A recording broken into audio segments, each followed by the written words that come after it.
What is up, everyone, and welcome back to Sutton Brown's Film Reviews. My name is, of course, Sutton Brown, and I am the host of this channel. Today, I am going to be talking about a new Netflix original movie called Carry On. I sent out an initial reaction. If you haven't seen that, I'm going to explain that a little bit more here. Today, I'm going to be sharing what I liked, what I disliked about this movie, and hopefully engage in some conversations in the comments below. And speaking of the comments, how about you do comment below? What did you think about this movie? Did you like it? Did you dislike it? Was it something you were looking forward to? Was it something that you didn't want to see? Or did it surprise, disappoint? You know, all that good stuff.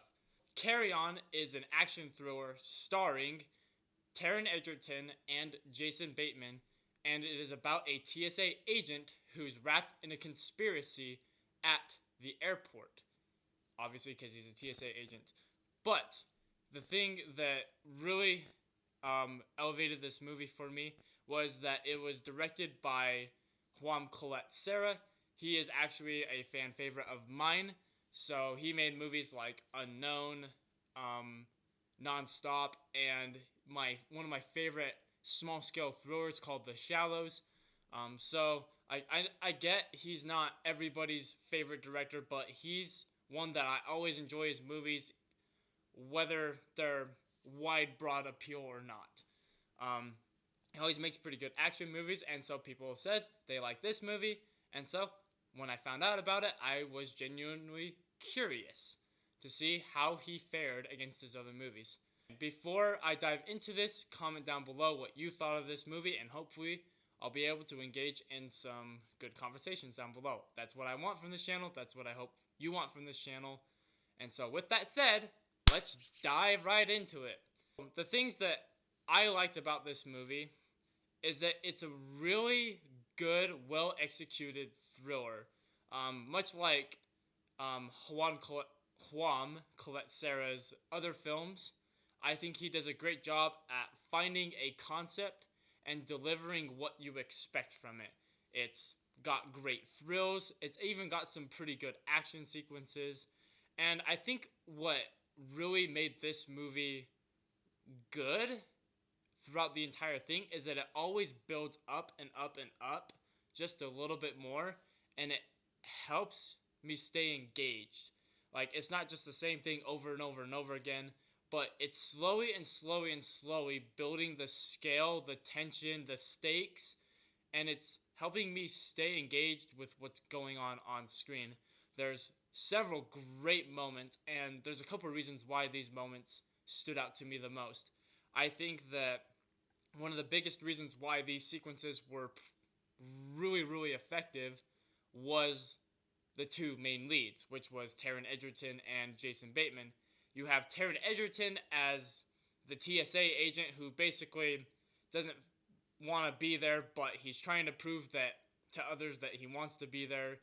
But you can kind of see inside that he doesn't want to be there. Like, that's kind of like his arc is trying to figure out exactly where he wants to be and why he wants to be there. And then you also have the other guy, who is played by Jason Bateman. He's the antagonist of the movie. And basically, he's the one that's trying to make this conspiracy thing go as planned. And he's using Taron Egerton's character to make that happen. And so you have a really good dynamic there. I think they work really well together, and I think that Taron Egerton really brings a human side to this character. Like, you see that he's scared when he's scared. You can tell that he's terrified when he's terrified. You can tell that he's anxious when he's anxious. Like, Taron Egerton just plays in the moments really, really effective to make each sequence flesh out more. And I think the reason that works even more is, of course, because Jason Bateman is so diabolical in this movie. Like, you hate the guy, but there's always something interesting about his performance. He's a little bit edgy, but he's also a little bit charismatic. There's always something really fun about his character, and you just always want him to, not succeed, obviously, because his plan is diabolical. Another thing that I think this movie does so well with is really just executing on the concept and the style. There's like one or two moments that I do feel like don't belong in this movie. And I'll explain that a little bit later in this video. But I think mostly everything else, like, it feels like it belongs in this movie. It's over the top. Sometimes it can stretch a little bit of logic, but it's just fun. It's exactly what the concept wants to deliver. And for me, that's what made this film fun. That's what made it entertaining to watch.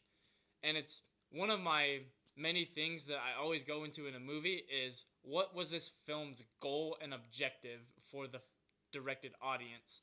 And obviously, I feel that the directed audience was to have a good time. And so I think that film completely succeeded at that. One thing that I will say that also helped with the style is the editing and the cinematography. Because each of the sequences, yes, the great performances are going to elevate many of these sequences. But I also think that behind the camera, Jaume Collet-Serra really knew exactly what he was trying to capture with these characters by zooming in on faces or zooming out and showing around the place. I just think that the editing and the cinematography really elevated each sequence to be even more thrilling. Again, there's so many elements that make each sequence so effective that I think this movie just did such an effective job at doing.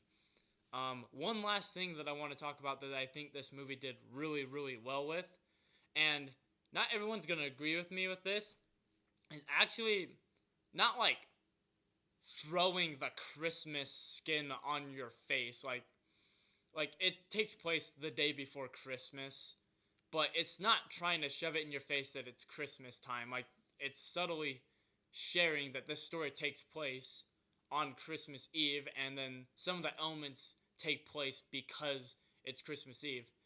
But it also has a little bit of a Christmas spirit to it. Like, I don't know why, but I felt that a little bit. Part of Christmas for me is, like, knowing the why behind Christmas, which is being of service, being where you want to be, doing things you want to because you love people. And I think this movie, like, emphasizes that to a certain extent, where you have Taron Egerton's character, and even though, like, you can tell that he's not really happy where he is, there are things that do make him happy. There are things that do make him motivated. And it is other people that help him be motivated to make good decisions. Sometimes even bad decisions. But in the end, it's what he feels was going to be the right thing. He's trying to do things for the right reason, even if they are the wrong ideas. And so that's why I think that the Christmas vibe really, really solidified this movie to have an even more distinct style and distinct flavor to it. And so a couple last things before I wrap up. There are a couple things that I want to emphasize that this movie maybe didn't execute on the best.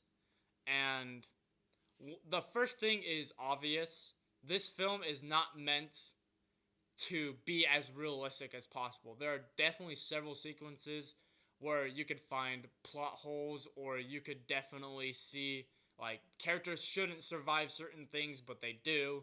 Or, like, characters shouldn't be able to access certain things, but they do.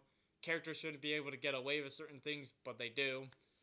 But, again, it goes back to, this movie does exactly what I want, and sometimes it does have to sacrifice logic a little bit. And for me, I'm okay with that. Sometimes. There were a couple of times where you could definitely tell they didn't think everything through. Or maybe they did and just didn't want to. And it was a little bit bothersome. Like, I think especially the ending. Like, there's a couple threads that I feel like they should have brought up that they didn't in order to get a happy ending. Which I'm okay with the happy ending. But sometimes it does leave those questions in mind, like, why didn't this character face this for doing this? Like, the other thing that I wanted to bring up is that this is a nearly 2-hour movie, and I think it probably should have only been an hour and a half. I think that because it's really long and there's so many things that it wants to do, which it does a good job at, it does sometimes leave a little bit too much breathing room in. Like, I think in another world where this is like an hour and a half long, I definitely could feel this movie could have been tense 100% from beginning to end. But again, because this movie has those extra 30 minutes, there is just naturally a lot of breathing room that has to happen to develop new sequences or to strengthen the tension.